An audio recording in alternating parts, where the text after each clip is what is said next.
Hi everyone, welcome back to my channel for ever phase. ఈరోజైతే మా ఇంట్లో మేము చేసుకున్న వరలక్ష్మి పూజను చూసేయండి. యాక్చువల్గా పూజ లాస్ట్ వీక్ చేసుకున్నాము. నేను పోస్ట్ చేసే టైంకి నెక్స్ట్ వీక్ వచ్చేసింది.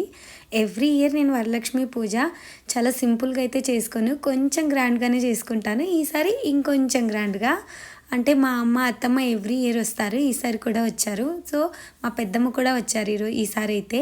నా పూజ కోసం ఇవన్నీ వాళ్ళే హెల్ప్ చేస్తున్నారు. నేను ఒక్కదాన్నే చేసుకోవాలంటే నాకు చాలా టెన్షన్ అయిపోతుంది.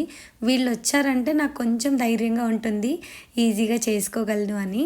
ఈసారి డెకరేషన్ నార్మల్గా కాకుండా ఇలా పింట్రెస్ట్లో చూసాను, అలాగే కొన్ని యూట్యూబ్ షార్ట్స్లో కూడా చూసాను. ఒకప్పుడు ఈ విస్తరాకులు చాలా తక్కువ రేటుకి దొరికేవి, ఇప్పుడైతే కొంచెం కాస్ట్లీ అయ్యాయి. 160 రూపీస్ బండల్ ఏమో వచ్చింది. 2 బండల్స్లో టోటల్ 18 వచ్చాయి అంతే. ఎక్కువ బండల్స్ అంటే మరి ఎక్కువ అయితే లేవు, 18 వచ్చాయి. కానీ నాకు ఇవే సరిపోయాయి కరెక్ట్గా, ఎందుకంటే బ్యాక్గ్రౌండ్ చిన్నగా ఉంది. ఈసారి అయితే నేను దేవతని హాల్లో అయితే కూర్చోబెట్టుకోవాలనుకోలేదు, ఎందుకంటే నాకు ఒకప్పుడు అయితే 1 BHK ఉండేది, దేవతకి పూజ గది ఉండేది కాదు కాబట్టి హాల్లో కూర్చోబెట్టేదాన్ని. ఈసారి అయితే మాకు పూజ గది ఉంది కాబట్టి నేను చాలా ఇష్టంగా పూజ గదిలోనే దేవతని కూర్చోబెట్టాలని అయితే అనుకున్నాను. సో బ్యాక్గ్రౌండ్ అయితే ఇలా అన్నిటినీ పేస్ట్ చేసేసి డబుల్ ప్లాస్టర్తో పేస్ట్ చేశాను నేనైతే. తర్వాత ఇక ఇలా నా దగ్గర ఆల్రెడీ ఈ సెట్ ఉన్నింది, ఇది వేసేసి మామిడాకులు మా అమ్మ ఊరు నుంచి తీసుకొని వచ్చారు, వాటిని కూడా బ్యాక్గ్రౌండ్లో కట్టేశాను.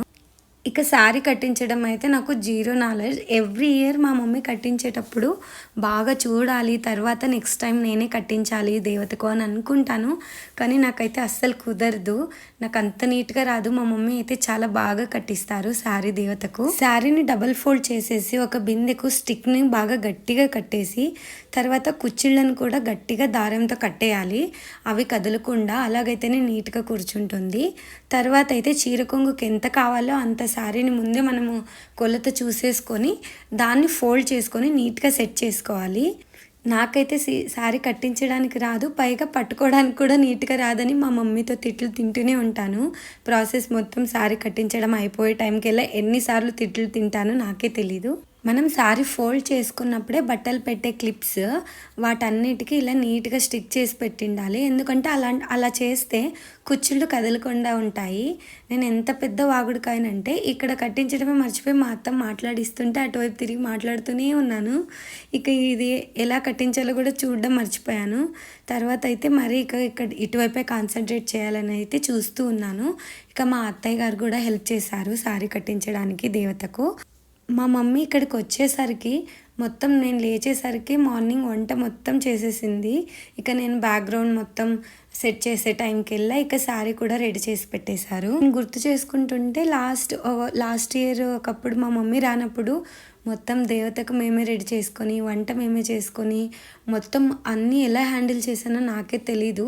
ఇప్పుడు మా మమ్మీ వస్తే మాత్రం మొత్తం మా మమ్మీకి వదిలేసి నేను హ్యాపీగా ఉంటాను, మొత్తం దేవత పైన కాన్సన్ట్రేట్ చేస్తాను. ఒకప్పుడు తను రాకపోతే నాకు వంట మరి ఇటువైపు దేవతకు సెట్ చేయడం అన్నీ కాన్సన్ట్రేట్ చేయలేను. ముందు డైరెక్ట్ అలాగే పెట్టేసేవాళ్ళం, ఈ మధ్య అయితే గ్రిప్ చాలా బాగుండాలంటే కింద ఒక స్టీల్ డబ్బీలో బియ్యం నింపేసి దాన్ని పెట్టి దానిపైన బిందెని అయితే పెట్టేవాళ్ళం, శారీ కట్టించిన బిందెను. ఇక అమ్మవారిని మొత్తం సెట్ చేసిన తర్వాత ఇక అమ్మవారిని తీసుకెళ్ళి కలశం పైన కూర్చోబెడుతున్నాను.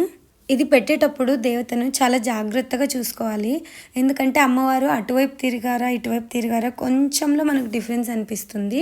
సో స్ట్రైట్గా ఎదురుగా నిల్చొని మనమైతే ఎగ్జాక్ట్ స్ట్రైట్ ఉందో లేదో చూసుకోవాలి. తర్వాత నేను దేవత కోసమే ఒక జ్యువెలరీ సెట్ అయితే తీసుకున్నాను, అది ప్రతి ఇయర్ ఇదే సెట్టే వేయాలని. ఇక నేనైతే యూజ్ చేయను, ఓన్లీ దేవత కోసమే తీసి పెట్టేశాను ఈ సెట్ అయితే.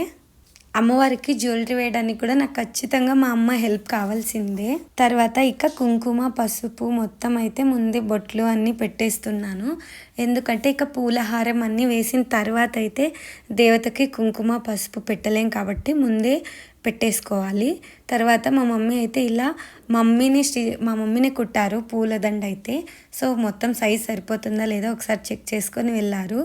ఇక నేనైతే అంతలోపు పూలతో మొత్తం దేవతనైతే డెకరేట్ చేసేసాను.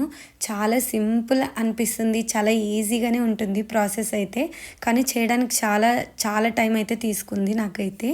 తర్వాత ఇక మల్లెపూలు ఇలా చామంతి గులాబీలతో కలిపేసి పూలహారం అయితే మా మమ్మీని కుట్టేసి తెచ్చి దేవతకి వేశారు. పూలు పళ్ళు అన్నీ అయితే ఇక దేవత ముందు పెట్టేశాను. వడిబియ్యం ఒక ప్లేట్లో పెట్టాను. ఎప్పుడు అయితే బ్లౌజ్ పీస్లో పెట్టేవాళ్ళం. ఈసారి 3 అవుతాయి పెట్టకూడదు, బ్లౌజ్ అమ్మవారి పైన కూడా ఒకటి పెట్టామన్నందుకు ఇక ప్లేట్లోనే పెట్టేశాము.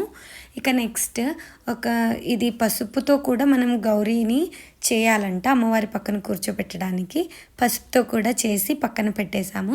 తర్వాత డెకరేషన్, అమ్మవారి అలంకరణ మొత్తం అయితే అయిపోయింది. సో నేను రెడీ అయిపోయి వచ్చేసాను పూజ కోసం. అందరూ పూజలప్పుడు ఎంత గ్రాండ్గా రెడీ అయింటారు, వాళ్ళు ఎలా రెడీ అవుతారో నాకైతే తెలీదు. అస్సలు టైమే సరిపోలేదు నాకైతే. ఇలా వెళ్ళి శారీ ఒకటి మా మమ్మీతో కట్టించుకొని వచ్చేసాను.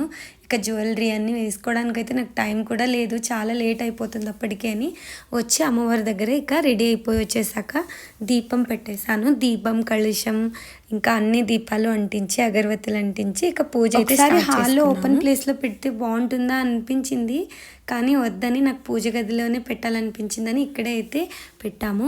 కుంకుమ, పసుపు అన్నీ అంటించిన తర్వాత మొత్తం దీపాలన్నీ పెట్టేశాక అమ్మవారు ఎంత కళగా అనిపించారంటే, ఎంత బాగా అమ్మవారు అంత కళగా కనిపిస్తూ ఉంటే నాకైతే అలాగే చూస్తూ ఉండిపోవాలనిపించింది. అలా కాసేపు అయితే చూస్తూ కూర్చున్నాను కాసేపు.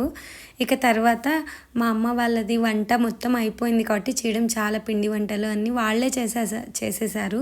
నేనైతే అస్సలు కిచెన్లో కడుగు కూడా పెట్టలేదు. ఇక అమ్మ, అత్తమ్మ, పెద్దమ్మ అందరితో కలిసి పూజ అయితే చేసుకున్నాము. ఇక నాకు ఇక్కడ హైదరాబాద్లో తెలిసిన వాళ్ళు చాలామంది అయితే లేరు.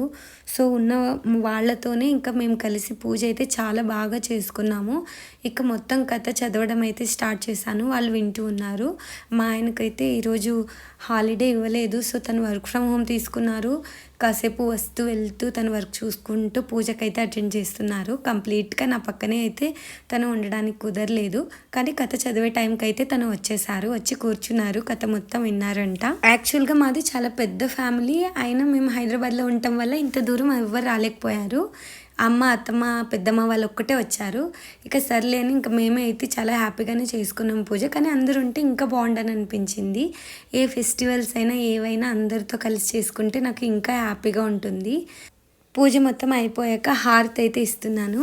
ఇక హారతి ఇచ్చేసాక అందరం హారతి తీసుకున్నాము. సిటీస్లో మనం ఏదైనా ఇలా వ్రతాలు, పూజలు చేసుకుంటే ఒక పెద్ద కన్ఫ్యూజన్ ఏంటంటే వాయినాలు ఎలా ఇవ్వాలి అని. నాకు ఎప్పుడు అదే ఇక్కడికి వచ్చిన తర్వాత కూడా తెలిసిన వాళ్ళు చాలామంది లేరు, చాలామందికి వాయినాలు ఇవ్వాలనుకుంటున్నాం, ఎలాగా అని అయితే అనుకున్నాను. నాకు ఇక్కడ ఇంటి దగ్గర చాలా అమ్మవారి టెంపుల్స్ అయితే ఉన్నాయి. నేను ఫస్ట్ ఫ్రైడే వెళ్ళినప్పుడు చాలామంది టెంపుల్ దగ్గర వాయినాలు ఇచ్చేవాళ్ళు. నాకు అది చూసి గుర్తొచ్చింది. సో ఇక్కడ తెలియని వాళ్ళు లేరని ఫీల్ కాకూడదని చెప్పేసి అన్నీ తీసుకొని అయితే ఇక గుడికి వెళ్ళాలని అయితే అనుకున్నాము. ఇక పూజ మొత్తం అయిపోయిన తర్వాత పసుపు, కుంకుమ రాసి మా మమ్మీ నాకు ఫస్ట్ అయితే వడినించారు. తర్వాత అమ్మ, అత్తమ్మ, పెద్దమ్మ వాళ్ళందరికీ కూడా నేను వాయినాలు ఇచ్చాను.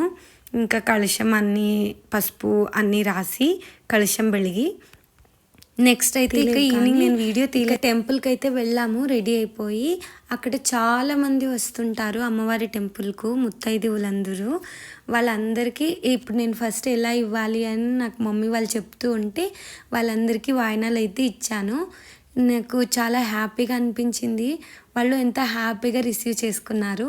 నేను ఫస్ట్లో మొహమాట పడేదాన్ని, ఏమనుకుంటారు, ఎలా ఇవ్వాలి, అందరూ వచ్చి తీసుకుంటారని. కానీ చాలా సంతోషంగా వాళ్ళు వచ్చి నేను ఒకరికి ఇస్తూ ఉంటే నెక్స్ట్ ఒకరి తర్వాత ఒకరి వాళ్ళే వచ్చి కూర్చొని వాళ్ళు వాయినాలు అందుకొని చాలా హ్యాపీగా మంచిగా ఆశీర్వాదాలు అయితే చేశారు. ఇప్పుడు మరీ గ్రాండ్గాని కాకుండా ఉన్న దాంట్లో చాలా సింపుల్గా, నీట్గా ఇంకా అమ్మ వాళ్ళతో హ్యాపీగా కలిసి నేనైతే ఇలా మా పూజనైతే చేసుకున్నాను. నేను వీడియో పోస్ట్ చేయడానికి 1 వీక్ లేట్ అయిపోయింది.